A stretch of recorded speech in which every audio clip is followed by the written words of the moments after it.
आज वाला इसमें टाइम है 11:30 to 2 से 3 है थर्सडे अगर पॉसिबल है तो थर्सडे को आज 2 लेक्चर है परफेक्ट नहीं सुबह 10 बजे सही है ये जल्दी आ गई display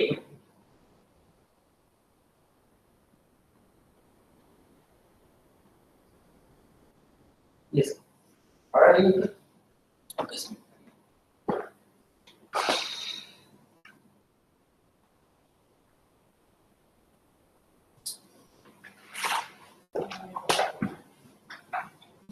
Michael, am I audible?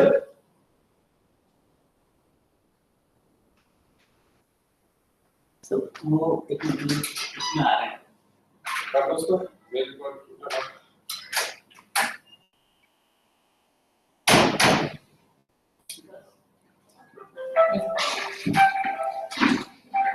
Sir hello yeah Michael I think now you can do that please Just a minute. yeah you audible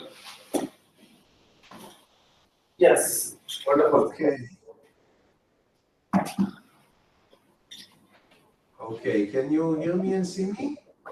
yeah we can hear you Excellent. So tell me when to start and yeah you can share the slides maybe okay. you are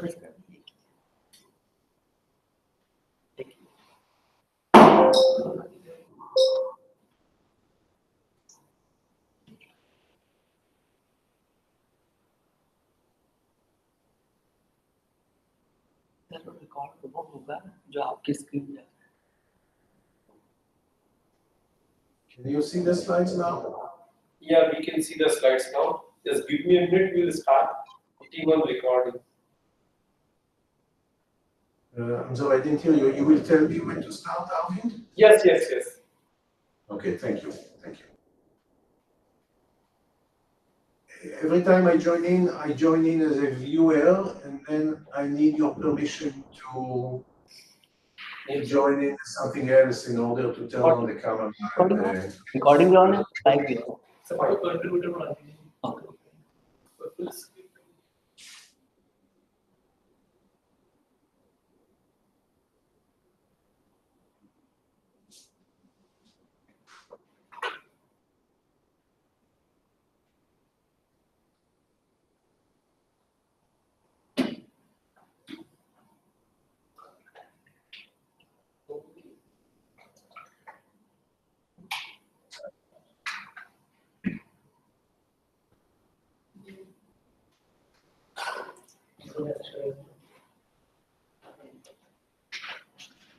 full screen करना है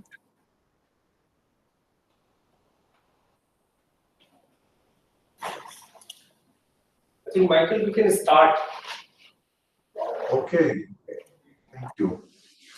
Thank you again. So I think that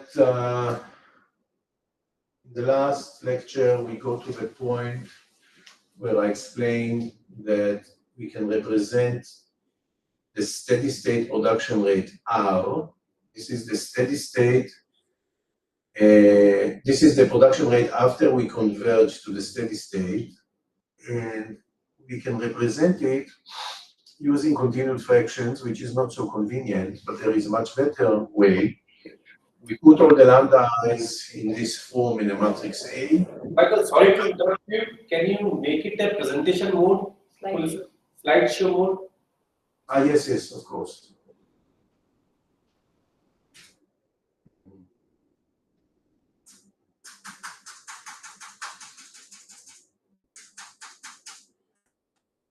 Sorry. Is this okay? Yes. Okay, so I was saying that we can put all the lambda i's, all the rates that actually determine the behavior, we can put them in a matrix A, which has dimension n plus 2 by n plus 2. And then we calculate the largest eigenvalue, denoted here by alpha sub n plus 2. This is the largest eigenvalue. They are all real, and this one, of course, will also be positive. And then R will satisfy this equation. So R is alpha n plus 2 to the power of minus 2. And this gives us a spectral representation from the lambda i's to the steady state production rate. And of course, it only depends on the lambda i's, because we know it does not depend on the initial condition, because from any initial condition, we converge to the same unique equilibrium and the same unique steady state. Sorry, that only depends on the lambda i's. Now, the spectral representation has a few more useful properties. For example, the maximal eigenvalue of this matrix, we will talk more about this. This is just like an introduction. The maximal eigenvalue of this matrix is also the L2 induced matrix norm.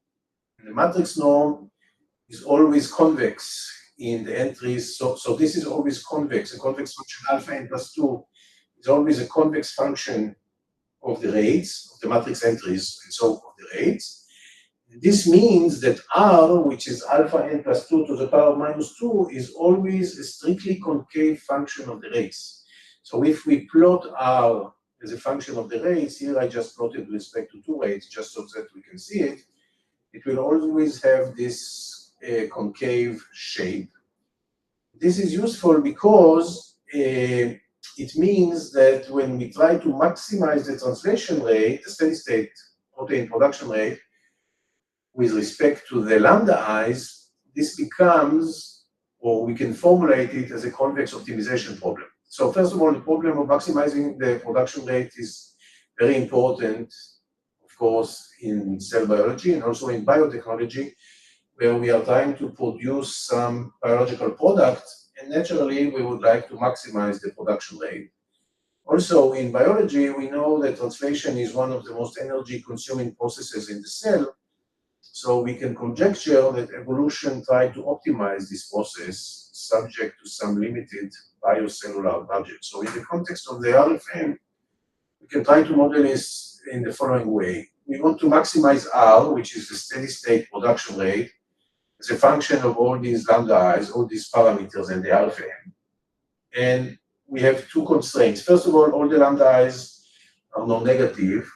Otherwise, a negative lambda I would mean actually movement in the wrong direction. If we want everything to move from x1 to x2 to x3 and so on, we need all the lambda i's to be positive, or at least non-negative.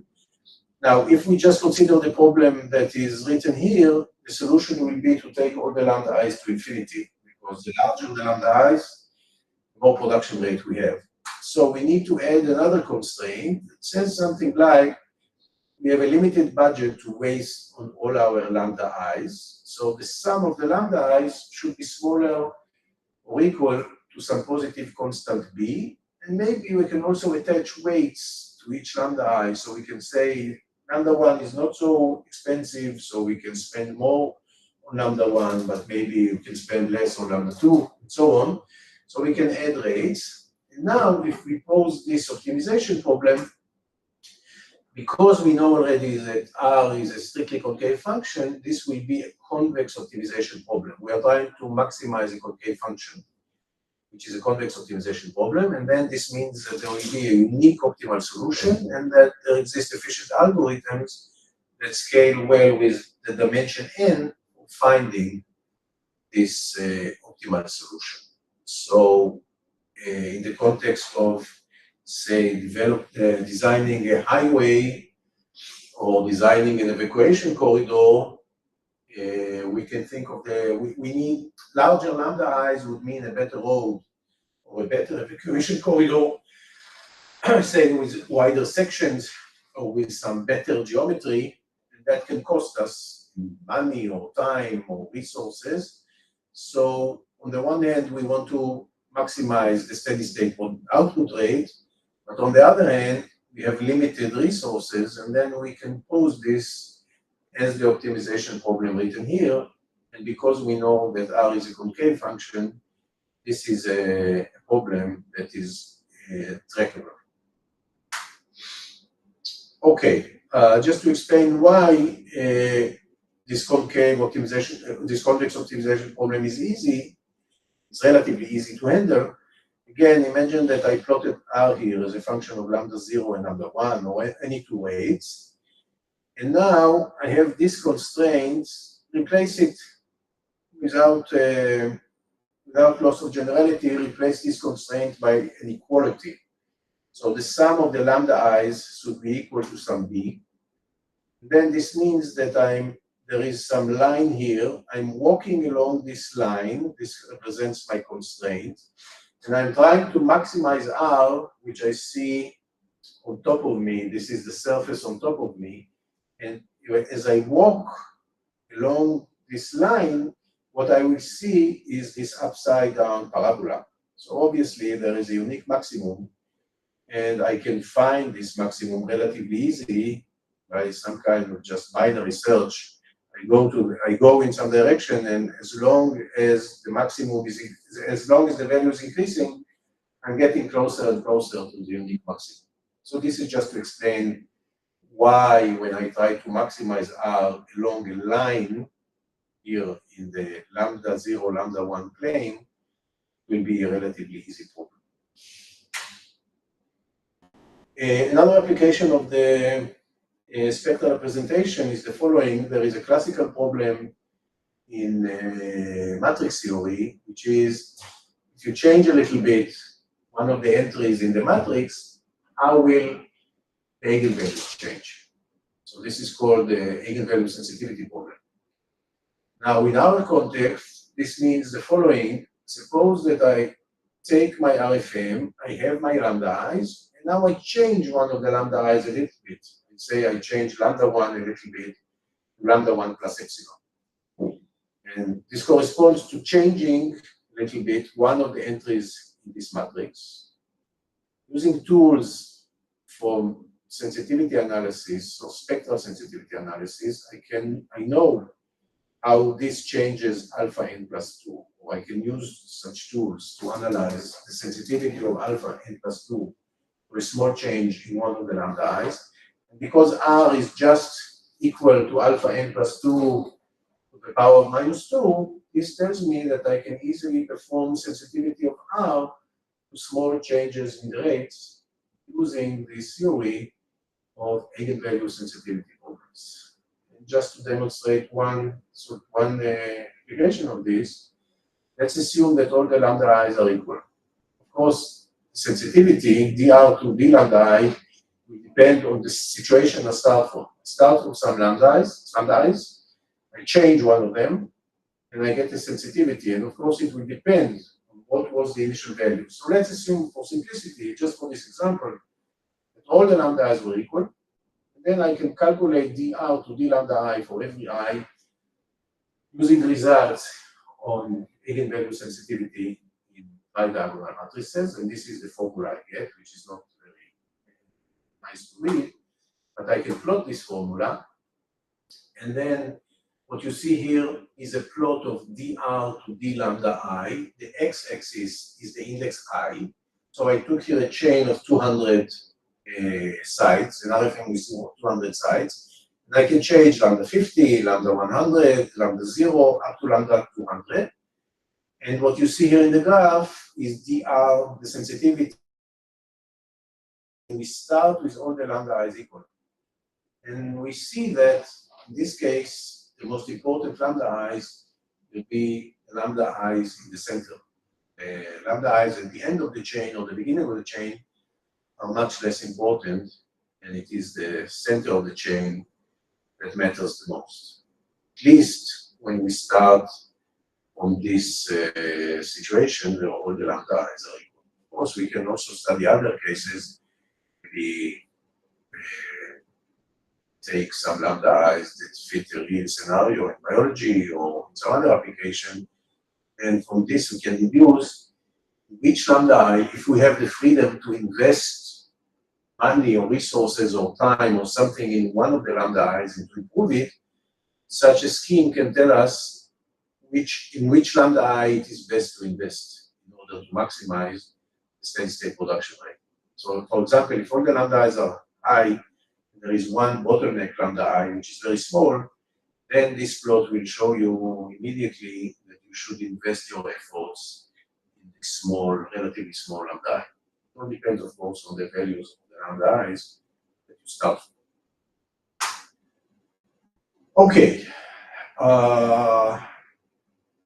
Up to now, we spoke about a single RFM as a model for translation of a single mRNA.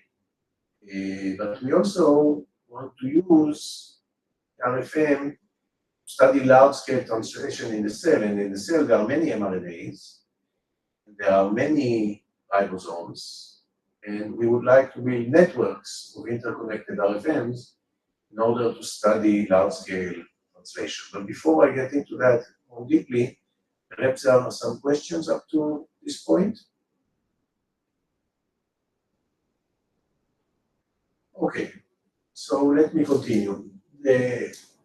Hello, sir. Am I first audible? step in building networks of RFMs is to add to every RFM an input and an output.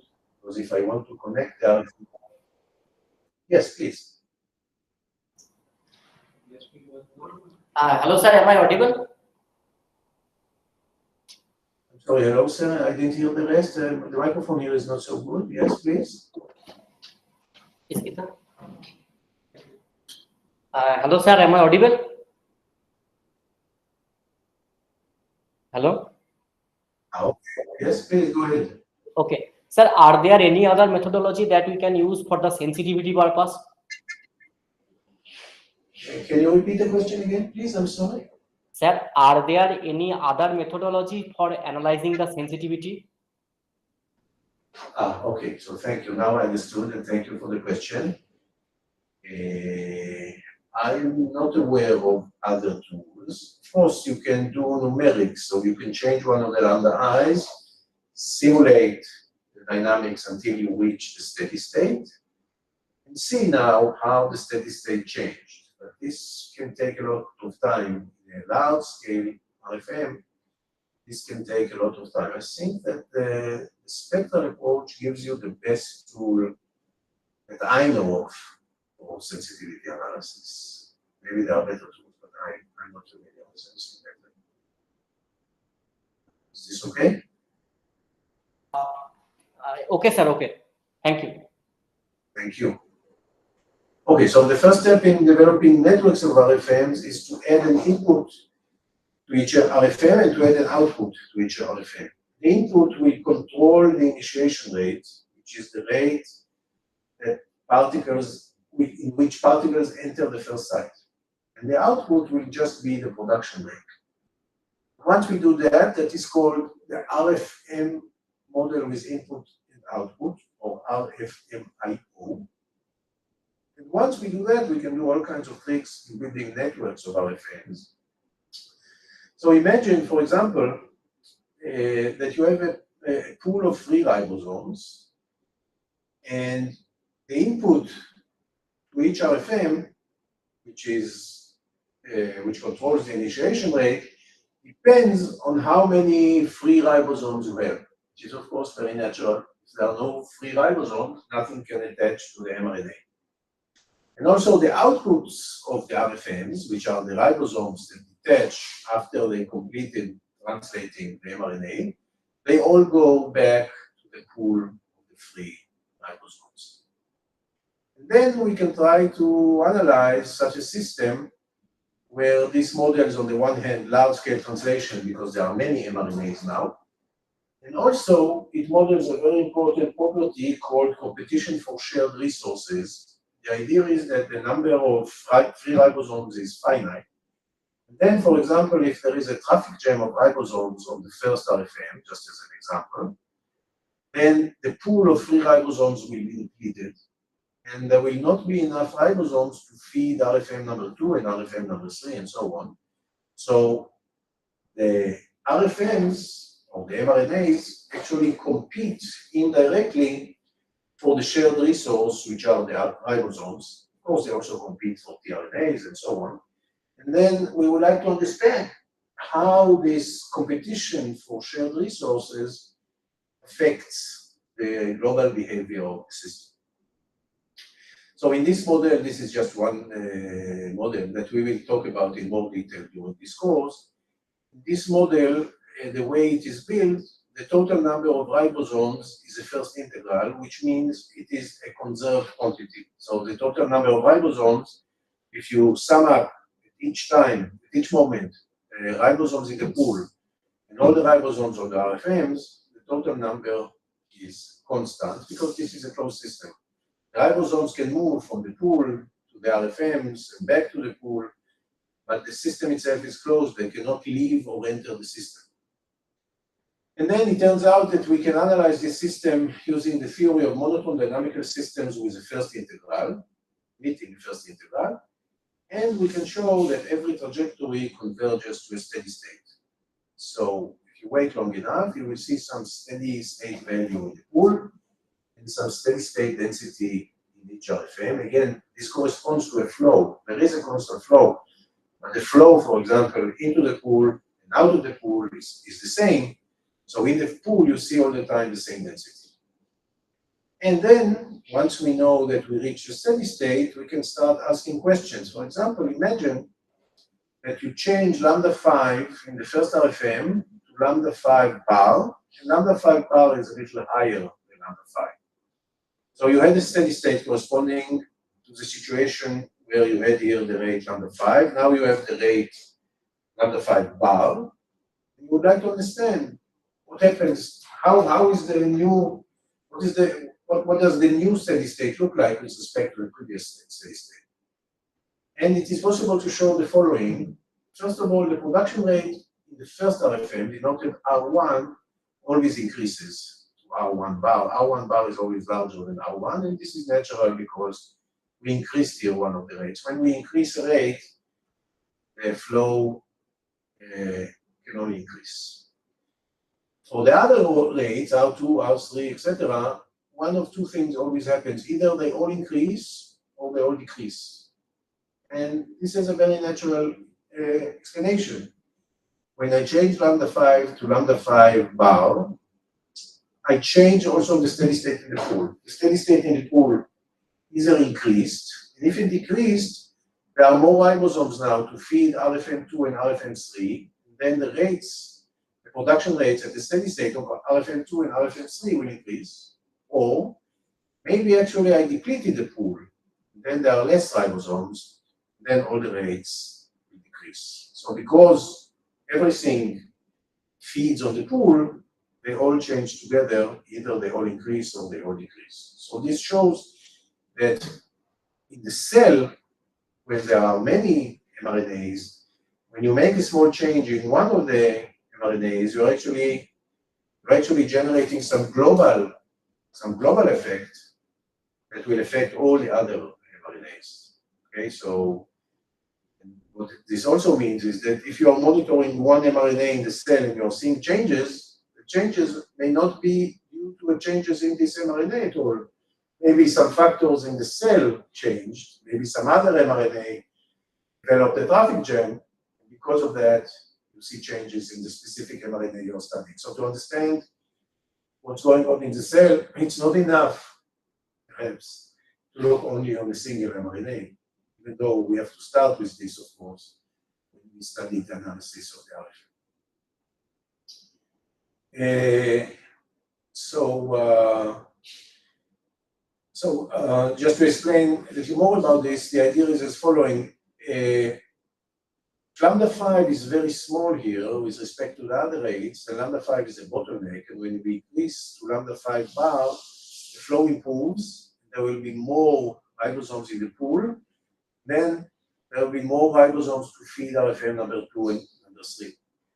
But imagine the other situation where lambda 5 is actually large, and there is another rate, lambda 6, which is very low. So actually there is a traffic jam because of lambda 6. And when you increase lambda 5, you're just feeding more ribosomes into the traffic jam. So this RFM number 1 will become more jammed. You are depleting the pool, then production rate in RFM number 2 and RFM number 3 decrease. So there is a global behavior here, which is not easy to understand, requires analyzing the entire network. Before I conclude with this introductory lecture, let me just say a little bit about more research directions. Well, stochastic rates is an interesting question. What happens if the rates, I don't know them explicitly, lambda 5 is not 0.2, but I know something about its, it is a stochastic variable now, but I know something about its distribution. Can I infer something about the distribution of the steady state and about the distribution of the steady state production rate? And it turns out that because of this spectral representation of the steady state, this becomes a question about stochastic matrices. We call this matrix A, where I plugged in all the lambda i's in the power of -12. Well, now I plug in random variables, positive random variables, and this becomes a stochastic matrix, and I would like to know what is the distribution of the maximal eigenvalue of this stochastic matrix. So this we can say a few things about this. We have one paper about this. Once we have this RFM with input and output, the output is the production rate, the input controls the initiation rate, we can speak about closing the loop. So we can say, what happens if there is a positive feedback from the production rate back to the initiation rate? Or what happens if there is a negative feedback? And there are good reasons for analyzing these questions. For example, it turns out that there is something called mRNA synchronization. When we look in the cell at the mRNA, often the stop codon is physically close to the start codon. Then this means that the ribosomes that detach from the stop codon are already in the vicinity of the start codon, and they can start translating the same mRNA again. So there is a feedback, positive feedback here between the production rate and the initiation rate. Of course, we can use the RFM-IO, RFM is input and output, to model this mRNA synchronization. Another research topic, we spoke about maximizing the steady-state production rate, but in some cases, perhaps actually be interested in minimizing the steady-state production rate. For example, suppose that we have a virus who entered the cell, and we are trying to develop some antibiotic, some medicine that would actually minimize the production rate of the proteins of this virus under some constraints. So the lambda i's should belong to some set. What can we say about this minimization problem? This is again important because, for example, it is known that about 50% of antibiotics actually paralyze the bacteria ribosomes.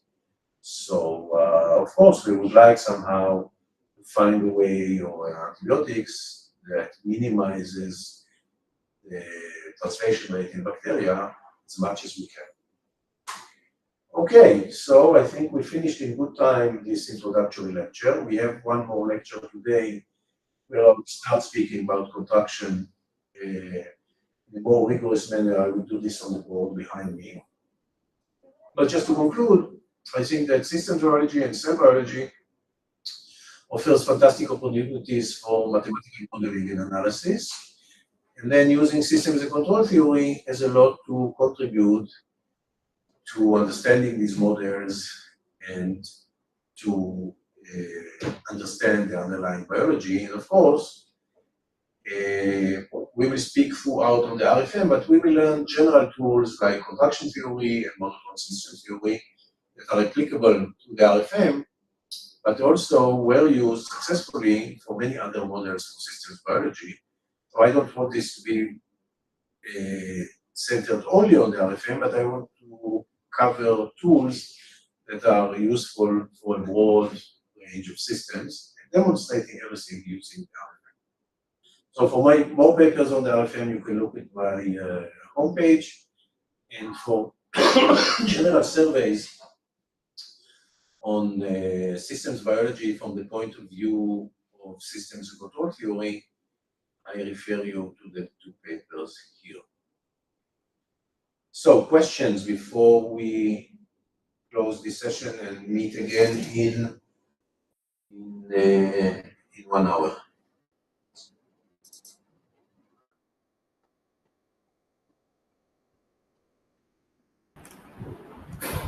Excuse me, sir.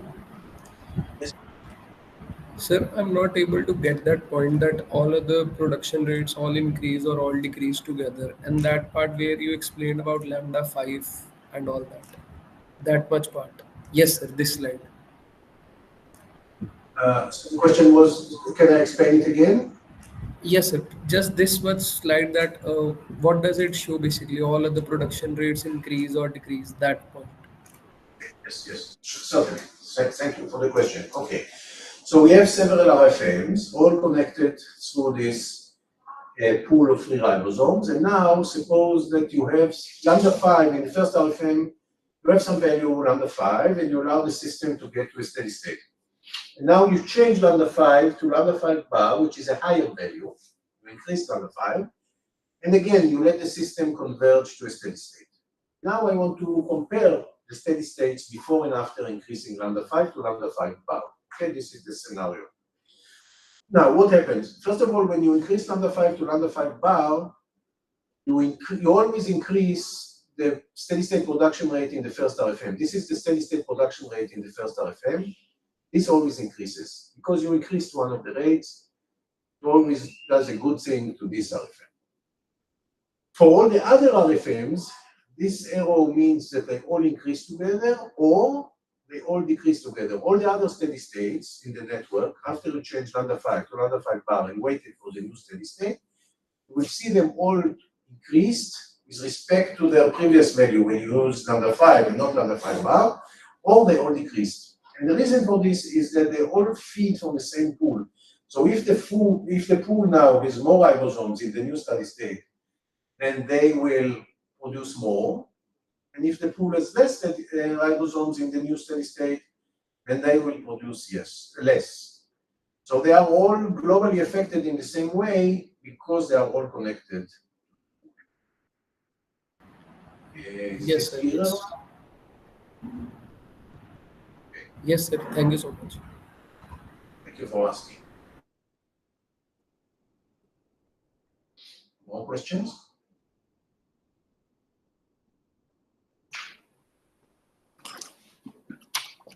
Hello, sir. Am I audible?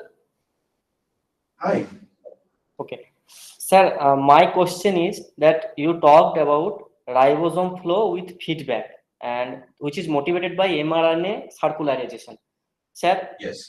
does this feedback have something to do with activation and inhibition kind of thing that we usually encounter in genetic circuits? And are there any mathematical forms to express it, such kind of feedbacks? Again, can you explain again the question? So you're speaking about the positive or negative feedback, and you are asking if this, I couldn't hear you, if this is related to what? Sir, activation or inhibition kind of things? Yes, of course, yes. So yes, that's a good question, and the answer is yes. So for example, there are proteins that are known to inhibit the production of their own mRNAs. So when you produce more proteins, it actually decays the initiation rate in these mRNAs, and then you have negative feedback. There can also be positive feedback because you are producing some proteins that somehow increase the number of, say,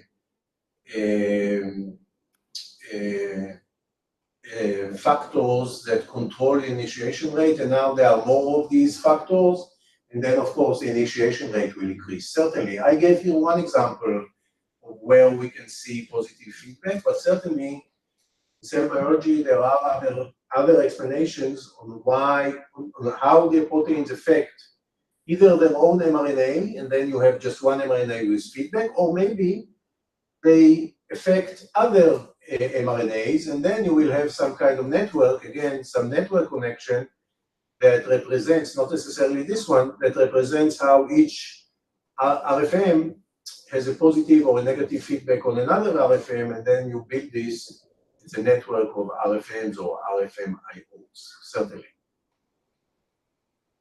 Okay, sir. Okay. Thank you.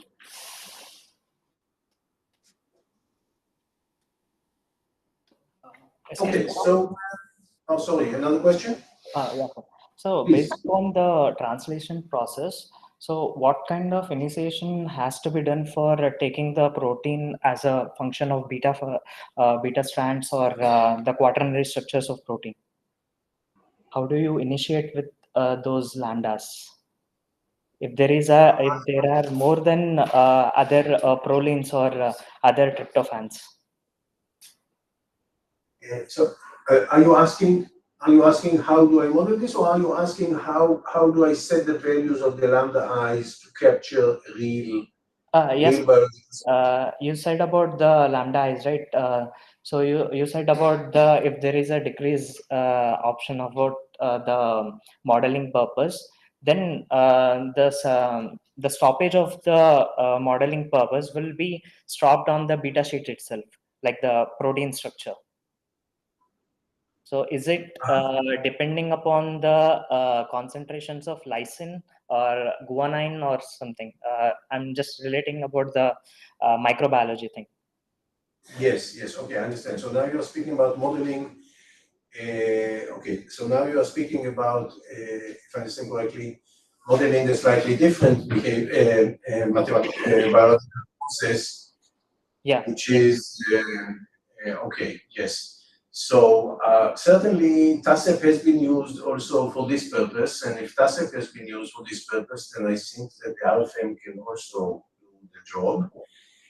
The problem there is that I'm not sure if the movement is unidirectional or if there can be some backward process sometimes. Then the RFM, as I displayed it here, is can only model unidirectional movement. For protein motors, if there is backward movement, then it's a little different. I never used it for this specific problem, but if you have specific ideas on how to do this and how to analyze the system, or maybe how to extend the RFM in a wise way so that it will be a good model also for protein motors, I'd be happy to hear. I don't have any experience in this, I'm afraid. Sorry. Okay, sir. Thank you. But it's certainly an interesting research direction for sure. Okay, sir. And also in these protein motors, there are also networks. It is known that they form networks inside the cell. So in this sense, also maybe interesting to think about how to connect them into a network, which RFM affects which RFM in what way, etc. It can be an interesting question. I think that networks of RFMs are in general much easier to analyze than networks of TASEPs.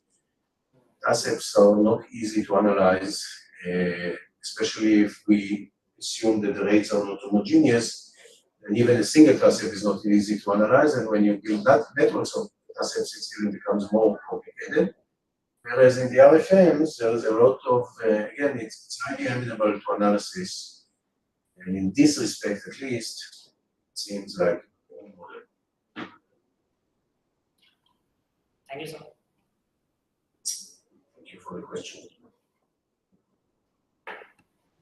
Hello, Michael. You are talking about the networks of RFMs, and there's a connecting pool to the RFMs, different RFMs. Yes. Now, if the ribosomes in the pool increases, the densities in all the RFM will be increasing. But can it be a model in which if the density in the pool increases, some of the RFMs have an increase in their densities, but the other RFMs can inhibit that increase in their densities? Well, there is one paper by Zontag and his colleagues, something about splitting RFM pools, where they assume that there are several kinds of RFMs, several kinds of ribosomes, I'm sorry, and some ribosomes are more suitable or attach more easily to some mRNAs, and other ribosomes attach better to other mRNAs, and then they split this model and they form several pools, and for each pool, the ribosomes can attach other RFMs. So I think, I don't remember now exactly the title of this paper, but it's something like splitting pools and ribosome flow model, something like this. Yeah. I had read about that paper, meditating about splitting pools about that. But I was wondering if there's only one pool, and can we introduce a function like, for example, any function fx like that is providing the ribosomes from the pool to RFM, for example, 3, and that function could be a decreasing function of the pool in the system. And can we do some analysis on that? Well, I think that in general, in this model, we can do a lot of things. There's a lot of flexibility. Once we connect these RFMIOs and we connect the pool, we can build a network more or less, and we can have many pools. We can build a network with great flexibility. The only problem is, first of all, to make somehow a model that fits some real biological scenario. That's the first issue. Yeah. And of course, we need to build it in a form that will allow us to analyze the network. It's not always trivial. Of course, we can do all these numerics. But if you have a good idea on a specific scenario that you want to model, how to build a network, I'll be happy to hear about that. Okay, sure. Here the only topic studied was really competition for shared resources. That was the main issue. For this, a single pool seemed enough. Yes. Thank you. Thank you so much. Thank you.